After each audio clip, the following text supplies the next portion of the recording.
End gold buyers, మీ కష్టాల్లో నమ్మకమైన మీ ఆత్మీయ నేస్తం. సో మొత్తం ఈ 40 ఇయర్స్ కెరీర్లో దాదాపు మీరు చేసింది యాక్చువల్గా 200 అబోవ్ మూవీస్ అంతేనా? 200. కౌంట్ లేదండి. బట్ ఇప్పుడు మీరు చెప్తున్నప్పుడు ఫైనాన్షియల్గా చాలా కంఫర్ట్ పొజిషన్లో ఉన్నారు. చాలా కంఫర్ట్ అంటే that is enough for good position. So ఆ ఫైనాన్షియల్గా ఆ డిసిషన్స్, ఆ స్మార్ట్ వర్క్ ఎలా చేశారు? ఇన్వెస్ట్మెంట్స్ వల్ల వచ్చినాయా? సో ఈ 40 ఇయర్స్లో ఫైనాన్షియల్గా ఎలా ఆలోచనలు ముందుకెళ్ళారు? నేను ఫైనాన్షియల్గా ఆలోచించి కరెక్ట్గా చేస్తుంటే ఇప్పుడు ఒక 300 crores ఉంటుంది. సార్ ఇమాజిన్ ఆవిడ ఇక్కడ ఒక నన్ను తీసుకెళ్లారు జావర్ రామ్కోటి అని చెప్పి ఒక joint commissioner, he was interested in acting. Sir ఇక్కడ నానక్రామ్గూడలో half acre 6 lakhs 6 lakhs. 6 lakhs half acre 1994 95లో. అప్పుడు నేను ఇక్కడి నుంచి వెళ్ళి తర్వాత ఒక ప్రెస్ రిపోర్టర్ కూడా ఉన్నారు, ఆయన కూడా అక్కడ ఒక కంపెనీకి వర్క్ చేసి ఈ బ్రోషర్స్ అని అక్కడే నానక్రామ్గూడలో హాఫ్ ఏకర్ 6 lakhs 1994 ఆ టైంలో వెళ్తే ఫుల్ రాక్స్ అక్కడ. నేను ఈ రాక్స్ ఎవరు తీస్తారు అని అడిగారు. అదని నువ్వు చూడదమ్మా, నువ్వు కొన్నాయి, లేకపోతే మీకోసం నేను కొంటాను అని చెప్పి ఇలా ఎంకరేజ్ చేశారు. కానీ ఐ వాజ్ థింకింగ్ ఈ రాక్స్ అని ఎవరు తీస్తారు, రాక్ మనం కొన్ని ఏం చేయాలి అని చెప్పి. So imagine if I would have invested, there is no if or buts in life, నేను చెప్తున్నాను. సో ఇప్పుడు నేను whatever I got will as appreciated so much and it will appreciate in future. అలా నేను ఇంకో properties అని I will never, I'm not interested. ఎందుకంటే I'm 58, ఇంకో అది పెరగడానికి ఇప్పుడు కొన్ని పెరగడానికి నేను ఉండరు. I don't want to give that to my sun and go. ఆయనకి ఉన్నదే ఆయనకి చాలు, he can take care of that. And super. And నాకు ఒక సినిమా పేరు క్లారిటీ లేదు సార్, అర్ధాంగి సంథింగ్ ఏదో మూవీ, విజేంద్ర ప్రసాద్ గారి డైరెక్షన్. ఆ రోజుల్లో మీరు రాజమౌళి గారిని అతి దగ్గర నుంచి చూశారు, ఆయన అసిస్టెంట్గా. దగ్గర నుంచి చూశాను కాదు, ఆయన అసిస్టెంట్గా కాదు. ఆ పిక్చర్ యాక్చువల్గా రాజమౌళి డైరెక్ట్ చేశారు. అవునా? అవును. ఇప్పుడు మీరు ఇది చూస్తేనే ఆయన చెప్పారు ఇదిలో, నెట్ఫ్లిక్స్ ఇదిలో, విజేంద్ర ప్రసాద్ గారు కీరవాణి గారు ఫాదర్ యాక్చువల్గా డైరెక్టర్, ఆయన విజేంద్ర ప్రసాద్ గారు ఇద్దరు డైరెక్టర్ అని చెప్పి. అప్పుడు రాజమౌళి ఆయన మా సెట్కు పెద్దగా రారు, కీరవాణి ఫాదర్. విజేంద్ర ప్రసాద్ గారు ఉంటారు సెట్లో, రాజమౌళి ఆ పిక్చర్ డైరెక్షన్. అప్పుడు నేను ఆయన కాల్ మే రాజమౌళి ఏంటి ఏం షార్ట్ ఇప్పుడు అంటే, సార్ యూస్ టు అది బాగా రావాలి సార్, ఇది బాగా, దిస్ మై లైఫ్ టైం, ఇది ఫర్ మై ఫ్యామిలీ, ఇది అదని చెప్తారు ఆయన. ఈ టైంలో నాకు ఇంకా గుర్తుంది, ఆయన షేవ్ చేయరు. ఏంటి షేవ్ చేయరంటే, నాకు షేవ్ చేయడం తెలియదు, I only go to barber. I think even now is like that, I think. ఎందుకంటే గడ్డంలోనే ఉంటారు కదా, ఈ doesn't know how to shave. ఆయన బార్బర్ దగ్గర వెళ్తే షేవ్ చేస్తారు ఆ టైంలో. సో 40 days 50 days ఆ షూటింగ్ జరిగింది, అర్ధాంగి అనే పిక్చర్. వాళ్ళు పాపం చాలా ఎక్స్పెక్ట్ చేశారు ఆ పిక్చర్, అది it was a shocking.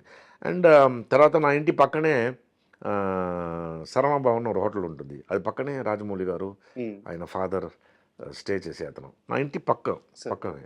So ఆ టైం నుంచి నేను I have seen very very promising person. అది ఆ పిక్చర్ అయిపోయింది. ఆ తర్వాత నేను రెడ్ని ఒక పిక్చర్ ఇక్కడ ప్రసాద్ ల్యాబ్లో యాక్ట్ చేసేప్పుడు ఒకరు ఇలా షూటింగ్ చూస్తే రాజమౌళి. సో నేను ఏంటి రాజమౌళి రాని చెప్తే, కాదు సార్ నాది అప్పుడు ఏదో సీరియల్, ఏదో రాఘవేంద్రరావు సీరియల్ ఎడిటింగ్ జరుగుతుంది అప్పుడు ప్రసాద్ ల్యాబ్లో, అదేదో ఎడిటింగ్ జరుగుతుంది సార్ ఇక్కడ, నేనే డైరెక్ట్ చేస్తున్నాను అని సీరియల్. ఆ టైంలో నేను రెడ్ అన్న ఒక పిక్చర్ చేసేప్పుడు ప్రసాద్ ల్యాబ్లో అజిత్తో ఈయనప్పుడు అది ఎడిటింగ్లో ఏదో. సో అది తర్వాత రాజమౌళి ఎక్కడో వెళ్ళి I'm so happy for him and he had all the talent. ఆ టైంలో now he has become property for పొక్కిషం ఫర్, నేను వెంకటేష్ మా చెప్పిన లాగా. ఆ సమయంలో రాజమౌళి గారితో ట్రావెలింగ్ ఉన్నప్పుడు అర్ధాంగి సెట్లో మర్చిపోలేని ఒక చిన్న ఇన్సిడెంట్ ఏదైనా? చాలా వర్షం అయింది, ఎందుకంటే అది చూస్తే మీరు 1995, ఆల్మోస్ట్ 33 years ఇన్సిడెంట్ అని, అదే ఇదన్నీ గుర్తుంది. అప్పుడే I think you was in love or something, I vaguely remember. Okay. She use to be in different, ఎక్కడో ఏదో ఊర్లో, అది ఐ రిమెంబర్.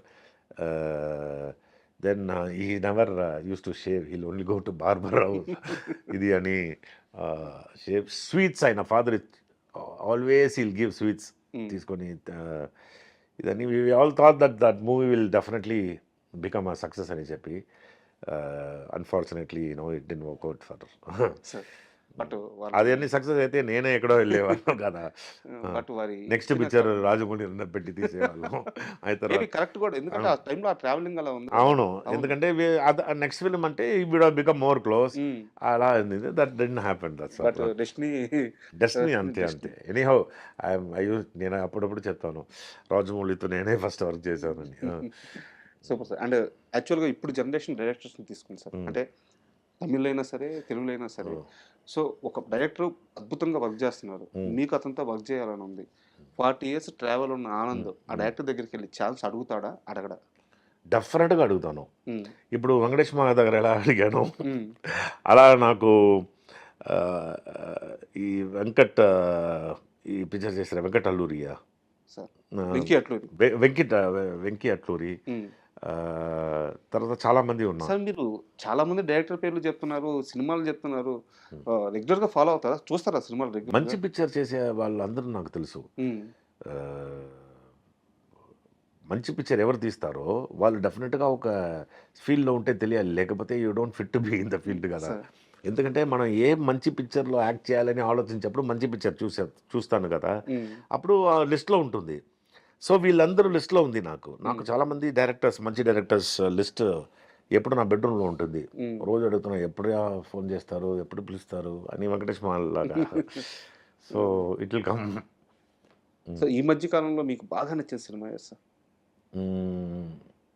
బాగా నచ్చే సినిమా అంటే కమర్షియల్గా కావచ్చు, సెన్సిబిలిటీగా కావచ్చు.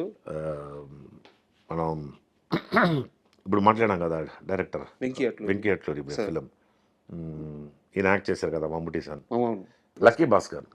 Super film lucky Bhaskar, out standing, very lovely film.